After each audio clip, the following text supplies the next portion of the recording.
नमस्ते। आज चर्चा करते हैं पाश्चात्य सौंदर्य शास्त्री प्लेटो के बारे में। प्लेटो न केवल सौंदर्य शास्त्र के अंतर्गत पहचाना जाता है, अपितु हर दृष्टिकोण से प्लेटो की अपनी एक पहचान है। पाश्चात्य परंपरा में सोफिस्ट जो होते थे, उनका दायित्व होता समाज के हर दायरे के बारे में सोचना।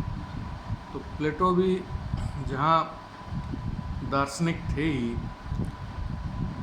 स्वयं दार्शनिक थे, कवि भी थे, साहित्यकार भी थे, राजनीतिज्ञ भी थे, और उन्होंने हर क्षेत्र के अंदर उनके चिंतन और मनन किया और उसके ऊपर उन्होंने समाज को एक दिशा दी और लेखन का कार्य भी किया। चूँकि प्लेटो की जो रिपब्लिक करके जो ग्रंथ है वो बहुत प्रसिद्ध है, जिसके अंदर एक आदर्श राज्य की कल्पना की गई है। मूलतः प्लेटो राजनीतिक विचारक के रूप में ज़्यादा उनकी ख्याति है, फिर भी समाजशास्त्री, साहित्यकार और कला के संबंध में भी उनकी अवधारणाओं का इतिहास में बहुत अच्छा स्थान है। प्लेटो का जन्म 427 ईसा पूर्व में हुआ एथेंस में। इनके पिता का नाम एरिस्टॉन तथा माता का नाम परिकोटन था।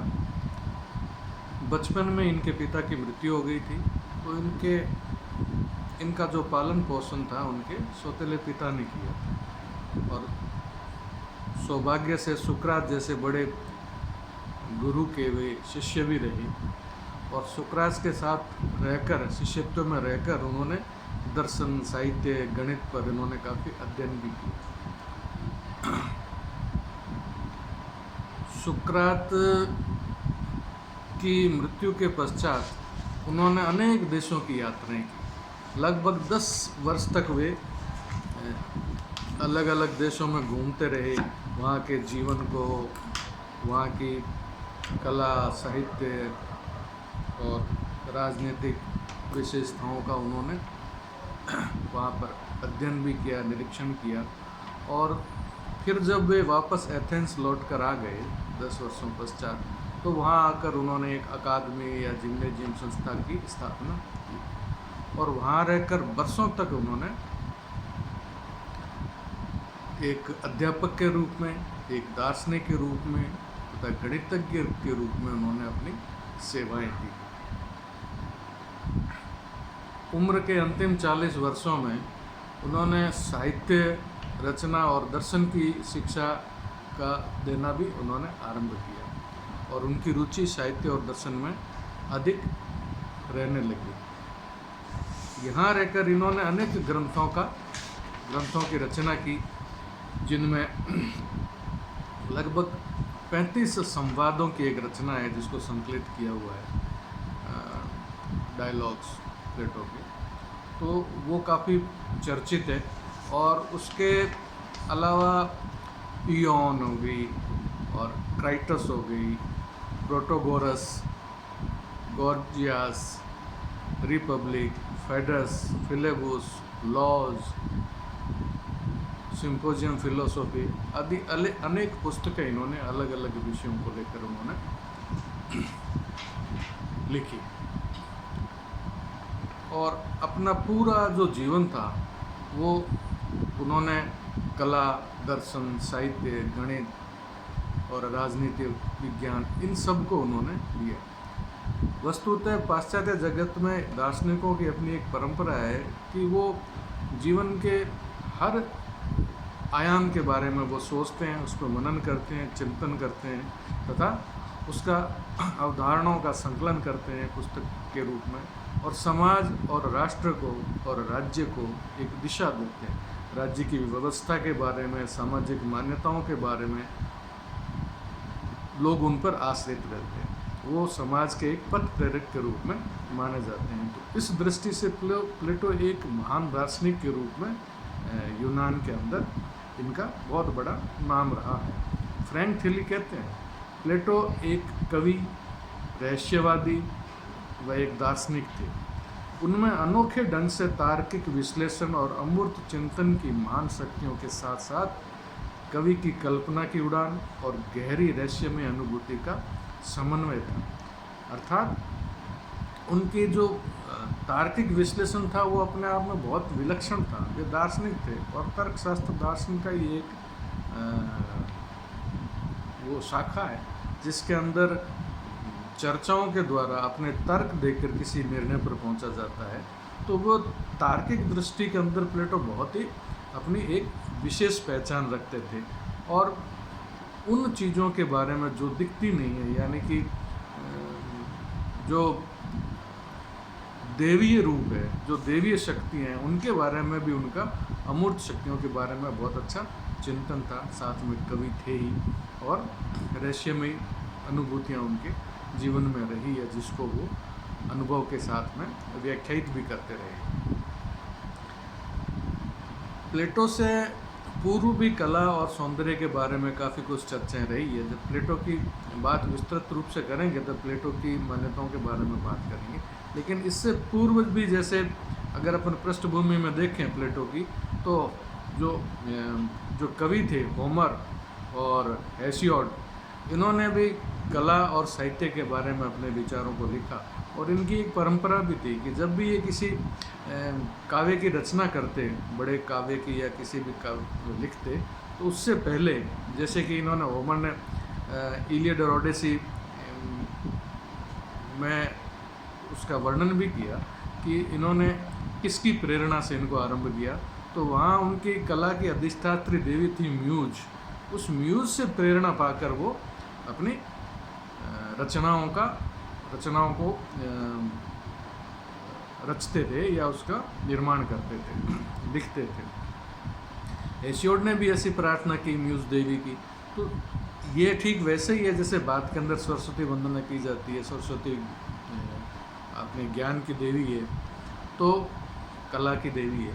तो ठीक उसी प्रकार म्यूज की प्रेरणा लेकर, उनसे प्रार्थना करके, उनकी परमिशन लेकर वो अपने रचनाओं का निर्माण शुरू किया करते। तो ये एक उसका दार्शनिक पक्ष तो था ही, साथ ही कला के अंदर उसके कला की ध्येय और उसके सौंदर्य को भी वो एक मैदान पैदा कर देता है, एक स्थिति बना देता है कि किस प्रकार का सौंदर्य दर्शन उनका रहा होगा और किस प्रकार की कला का उद्देश्य उनका रहा होगा। जैसे होमर जो था वो काव्यों को प्रयोजन आनंद मानता था। वे कला ज़्यादातर काव्य को लेकर चिंतन मनन प्लेटो और होमर और ओडियस के टाइम हुआ है। चित्रकला के बारे में इतना जिक्र नहीं मिलता, लेकिन कला चूँकि कला ही है और काव्य कला भी चित्रकला के समरूप ही, दोनों का सौंदर्य दर्शन और रचना धर्मिता एक जैसी ही है, माध्यम का फर्क है। तो काव्य का प्रयोजन जो होमर ने माना वो था आनंद, और उनका मानना था कि कलात्मक भ्रम से एक चमत्कार पैदा होता है, एक आकर्षण पैदा होता है और वही आकर्षण हमें आगे जाके आनंद देता है। ये ठीक उसी प्रकार है जैसे कि कला तत्वों और संयोजन के आधार पर किसी विषय को हम इस प्रकार प्रदर्शित करते हैं, चित्रित करते हैं कि उसमें सहज ही एक आकर्षण पैदा हो जाता है, एक चमत्कृत भावना उसमें उत्पन्न हो जाती है और दर्शक उसकी तरफ सहज रूप से आकर्षित हो जाता है। और जब आकर्षित हो जाता है, जैसे काव्य में पाठक आकर्षित हो जाता है, तो वो जब उससे उसका तादात्म्य स्थापित होता है तो उस विषय के साथ में उस आनंद को वो भी प्राप्त करता है, जिसे संप्रेषणीयता भी कहते हैं। कभी इसकी चर्चा आएगी जब करेंगे। तो वो आनंद का एक जरिया है काव्य और कला, ये होमर का मानना था। और होमर चूँकि थोड़ा सा क्रांतिकारी कवि था, उन्होंने जो पुरातन मान्यताएं थी और देवी देवताओं की उन्होंने काफ़ी कटु आलोचना को लेकर भी उन्होंने साहित्य का सर्जन किया था। तो हालांकि उनकी कटु आलोचना भी हुई, लोगों ने उसको और कला समीक्षकों ने और जनता ने उसको उसका उन विषयों को लेकर उनकी आलोचना भी की। लेकिन जो दूसरे जो कवि थे हेसियोड, ये जो थे ये शिक्षाप्रद बातें करते थे। शिक्षाप्रद बातें करने का मतलब उन्होंने जो काव्य रचना की उसमें कुछ न कुछ एक शिक्षा का और एक संदेश समाज के लिए रहता था, व्यक्ति के लिए रहता था, जिससे उसकी आगे कल्याण हो, उसका विकास हो, परिमार्जित हो, समाज के अंदर श्रेष्ठ भावों का, परिमार्जित भावों की स्थापना और व्यक्ति का व्यक्तित्व और उभर कर आए, निखर कर आए। तो राष्ट्रवादी भाव और जो साहित्य शिक्षाप्रद उनकी जो रचना थी, लेखन था, और उसके साथ साथ वे धार्मिक वृत्ति के भी थे। तो उन्होंने देवी देवताओं के जो संदेश थे उनको भी अपने काव्यों के द्वारा प्रस्तुत किया। तो प्लेटो की दृष्टि से होमर की रचनाएं जहाँ देवताओं की कटु आलोचना है और मात्र कला का जो प्रयोजन है वो आनंद और विलासिता है, उसको उन्होंने नकारा। और जो हेसियॉड की जो काव्य रचनाएं थी उनको लेकर उन्होंने, प्लेटो ने काफ़ी उसको स्वीकार किया। प्लेटो से की बात करेंगे जब प्लेटो के कला सिद्धांतों के ऊपर भी चर्चा करेंगे। और जैसा कि मैंने अभी बताया कि प्लेटो से पूर्व भी इस प्रकार की एक धारणा कला के प्रति रही थी, और कला के जो प्रेरणा थी वह प्रेरणा जैसे एक प्रेरणा का सिद्धांत ही मान लो। उनका मानना था कि जो उनकी कला की देवी है म्यूज, वो उससे जो भी रचना कर रहे हैं वो उसकी प्रेरणा से कर रहे हैं। तो मूल रचनाकार जो है वो उनकी देवी है म्यूज। कवि, कलाकार या अभिनय करता तो मात्र उनके एक निमित्त है, वो उसको देवी इच्छा का प्रकटीकरण है। क्योंकि उनका जो मूल जो कंटेंट था, विषय जो हुआ करता था, और उसके पीछे जो एक ध्येय था, वो ध्येय देवी इच्छा का प्रकटीकरण था। यानी कि जो उनकी कला की जो देवी थी म्यूज, उसकी इच्छा है कि इस तरह की ये रचना सामने आनी चाहिए।